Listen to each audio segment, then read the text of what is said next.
All right, let's get started. All right, I want to welcome all media today for Super Bowl 55 media availability with Coach MJ. She's our assistant strength and conditioning coach. We will get started. First question will come from Lindsay Jones.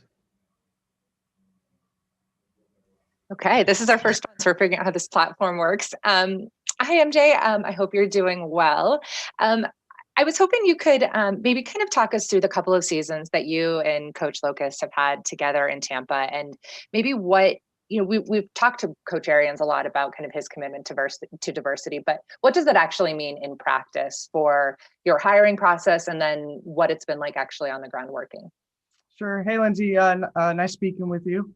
The biggest thing I think is for organizations to implement a big pool of, people to, welcome into their coaching process. And so being with Coach Lowe the last 2 years, we've been afforded the opportunity to work under Coach Arians and the Glazer family. And they've really opened up the doors for us and given us this opportunity to embark on a successful season this year.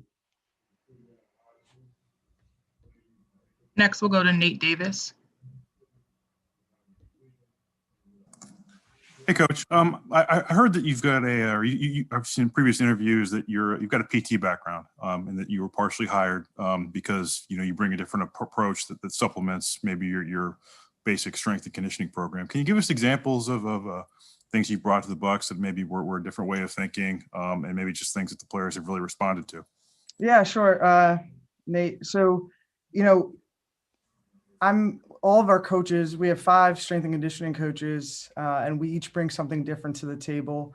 My physical therapy background allows me to kind of hone in on movements or assessments that we see with these guys that will target things that they need individually in order to make them most successful on the field.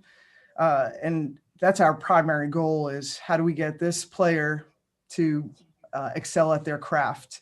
And we've been able to use, I guess, my background and the background of the other assistant strength coaches to really drive that and hone in on that matter. Any example of a particular player that was helped by that, maybe in a way he didn't expect? If HIPAA wasn't a thing, I'd share that with you. Next, we'll go to Ian Rappaport. All right. You can hear me, right? Yep. How you doing, Ian? Good. How are you? Great. I wanted to talk about Antonio Brown.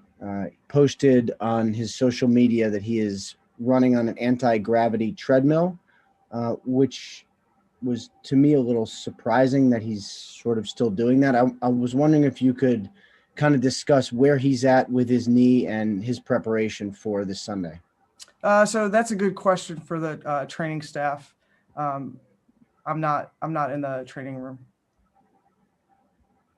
Okay, I just didn't know from like a physical therapy recovery standpoint. I mean, if we're just looking at anti-gravity treadmills, period, you can ask me a question in that regard if you'd like.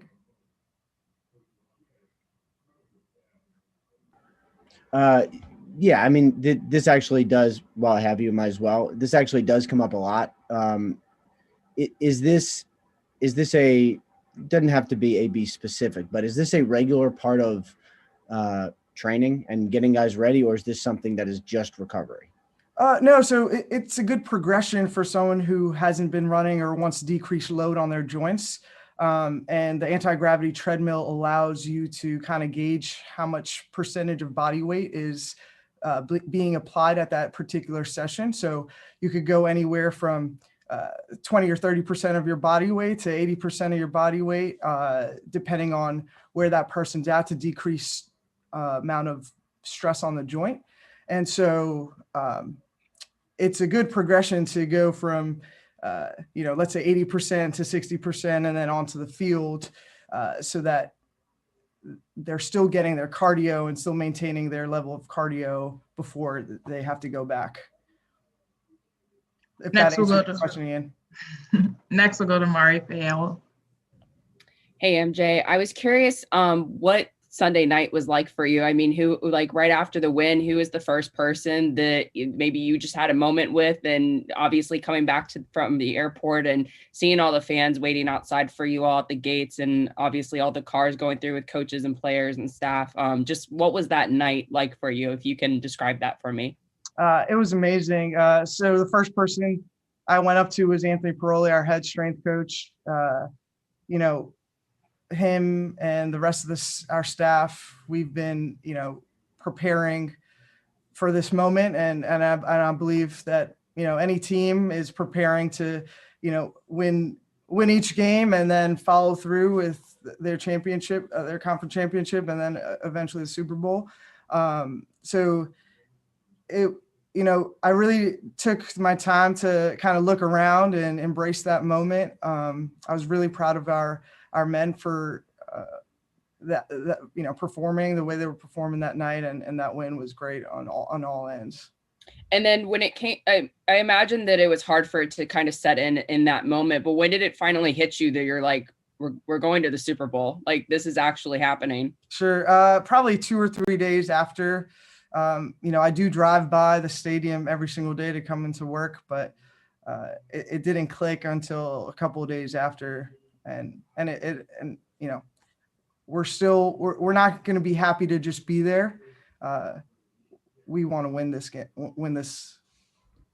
Thank you. Next, we'll go to Joseph with the New York Post. Hey, Maral, how are you? Good, Joe. What's going on? Not much. I read that your mom's journey was a big inspiration for you as far as breaking down barriers. Can you talk about what she went through kind of has pushed and inspired you? Yeah, she's shared short stories with me growing up about the lack thereof opportunities that she had, and it's quite the journey for her to not be able to attend sporting events or have as many opportunities as I do. And for her and my father, it was really important to kind of lay out all the opportunities for my brother and I to excel in whatever it is that we wanted to do. And so to watch my mom put a smile on her face every day, and both my mom and my dad, they're both, as part of this as much as I am. They've really pushed the envelope and did whatever they could to, afford me the opportunities to, whether it was sports or school, to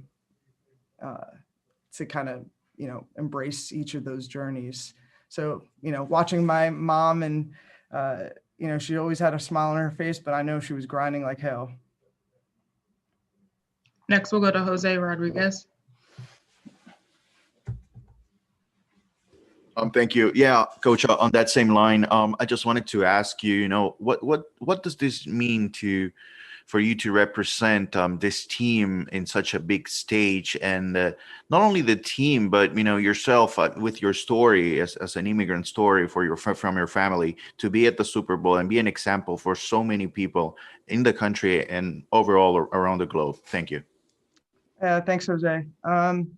It it really is it really is a special opportunity that I have, and I'm grateful for a head coach and an organization that is willing to open up their doors, not because of my race or my gender or any of that. And so I think it's just important to continue to work hard and bring forth the skill set that you have for whatever organization it is, and make sure you do your best. I do hope that my story does help other people similar to myself to continue to push forward and create those opportunities for themselves. Next, we'll go to Luke Easterling.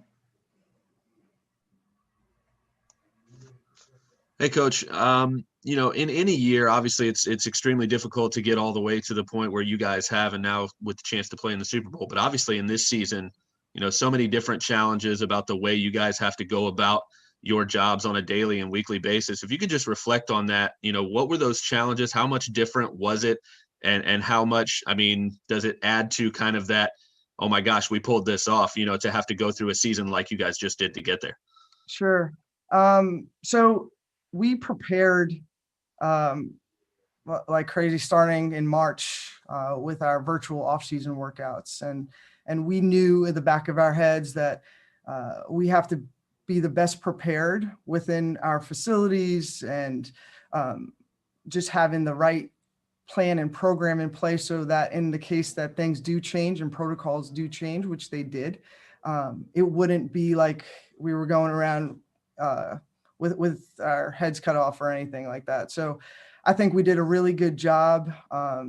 Anthony really always looks ahead of things and makes sure that we're the best prepared that we can be.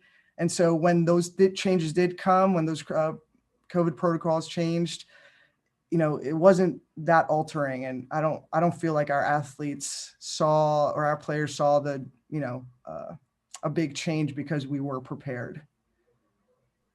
Next, we'll go to Jim Cian.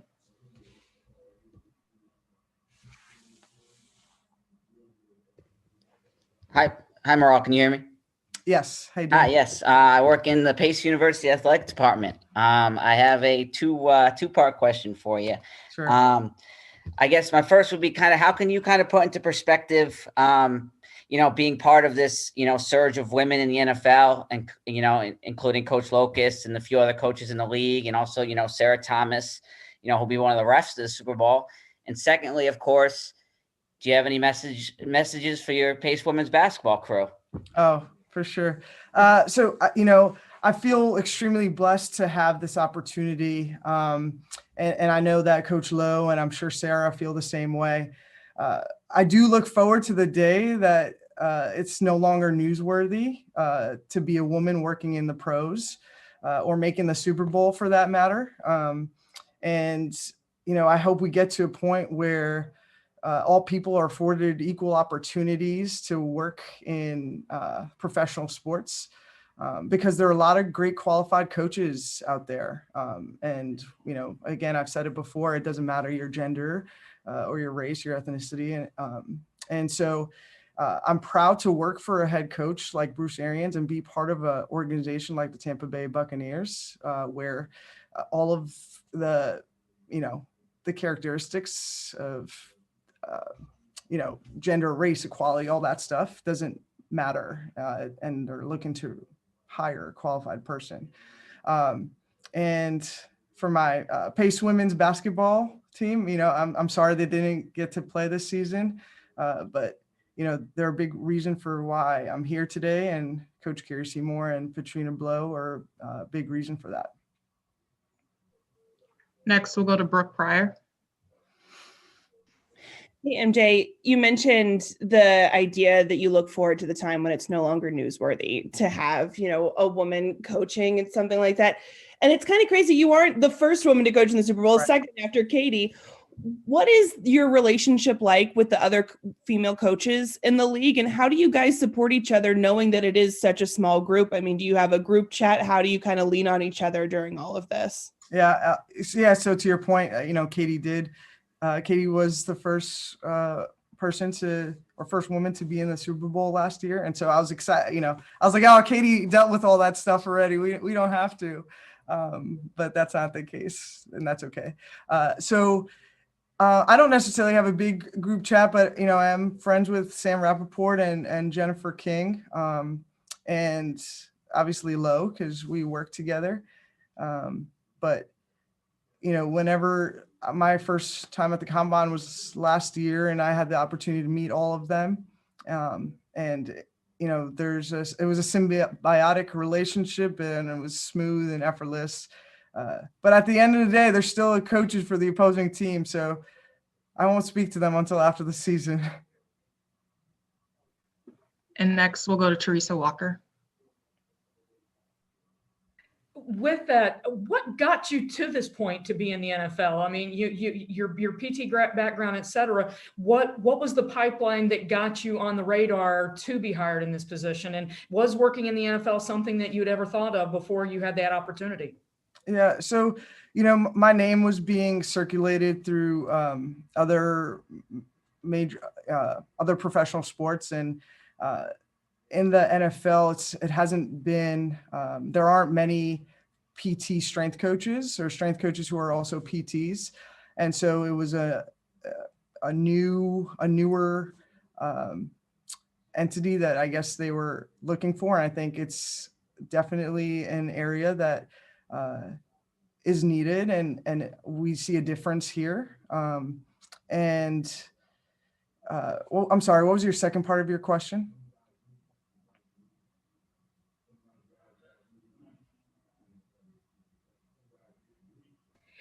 How you ended up in the NFL, when you were having interest from these other major leagues, what drew you particularly to the NFL? Yeah, so I, from when I was in high school, I was training with football players up until, past when even during PT school.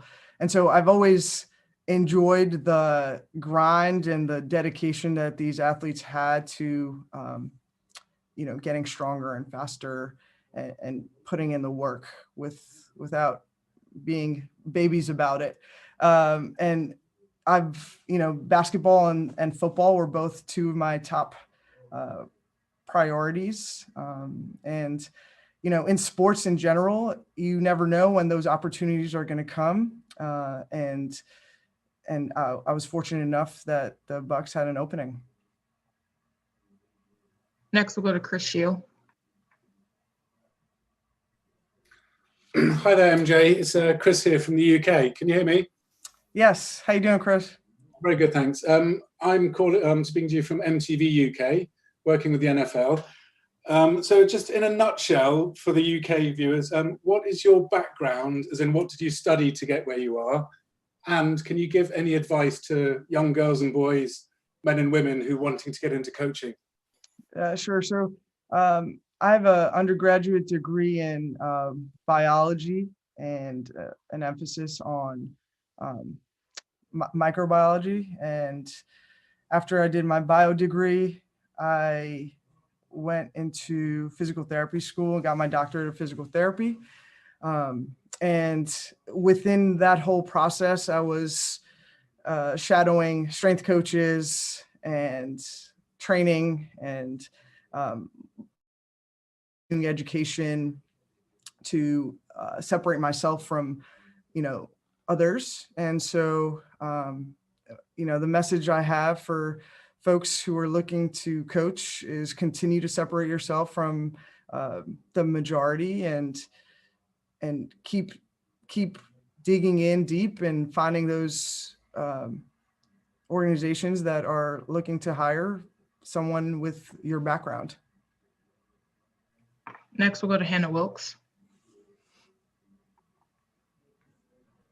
Hi, MJ. Hannah here from Sky Sports NFL in the UK. Just to follow up, because you've spoken so brilliantly about being a female coach in the NFL and not wanting it to be a big deal. Hopefully, we're not too far away from that. But for us over here in the UK, it still is a big deal, I'm afraid. Sure. What I want to know, though, is, when you look at the likes of yourself and Laurie working together, the Bucs are the only team with more than one female coach. Do you think other head coaches and other organizations need to be working harder to find female coaching talent? Is it out there and it just takes that little bit extra to find people like yourself? Yeah, for sure. And I know that there's programs set in place and internships available, and not just for women, but for groups of people who are looking to coach. And there are coaches out there besides Coach Arians who are, affording these opportunities. And, we need to continue to have organizations and coaches, head coaches willing to have these opportunities available. And keep seeking it out. Keep, like I said earlier, separate yourself from the majority. Next, we'll go to Pete Ruff.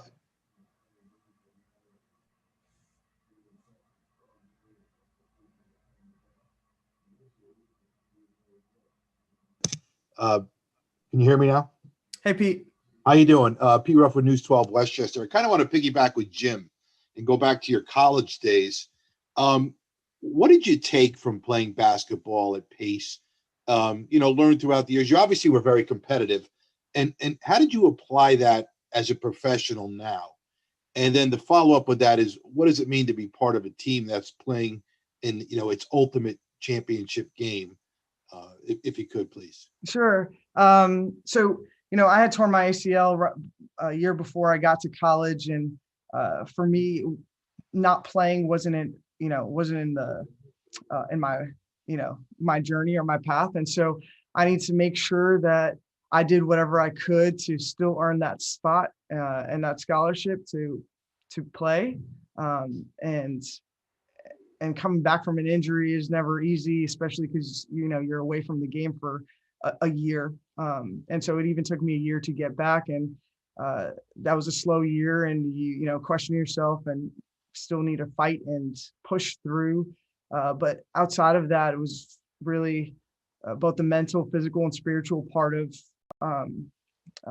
getting back to, my as elite level as I could have gotten.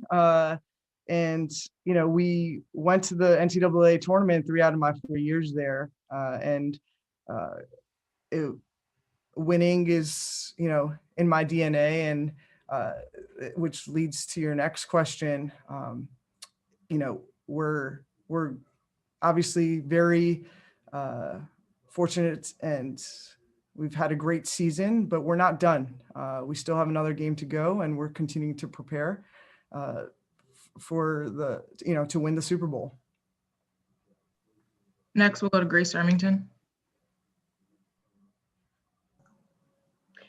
Hey, Maral. I was wondering, how did you first connect with Bruce Arians? Where did you guys meet? And just what were your first impressions of him? Yeah, so Anthony Paroli, the head strength and conditioning coach, sought me out, and he was looking for a strength coach who was also a physical therapist. And he had, done his research and kind of vetted a number of applicants. And so I met Coach Arians on my interview here. And, he's got a great big smile, and was, his first question was, what can you bring to the table? And, I had laid it out there, and it was pretty seamless. So where did you work with Anthony Paroli before? I did not. He had gotten my name from someone in the NBA.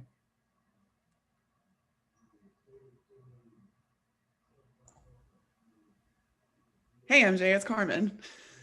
Hey, what's going on? Not much. How are you? I'm doing well. I'm just curious because I want to talk a little bit more about your physical therapy background. And you said that that's needed on these strength and conditioning staffs, even though it's not very widespread.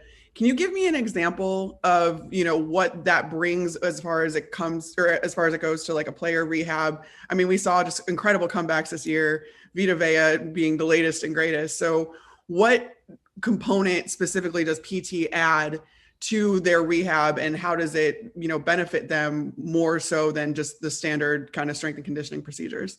Sure. So it's less about the rehab side of it, where I come in.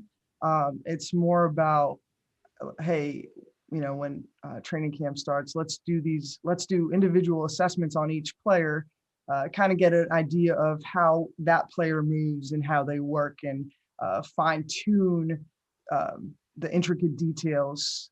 And because, elite athletes, they know how to go from A to B, and for us to kind of get them to the next level or make them feel their best, fine tuning some of the intricacies of their body and their movement will, allows us to do that and kind of program for them specifically. And that's been paramount, I believe, in our training program.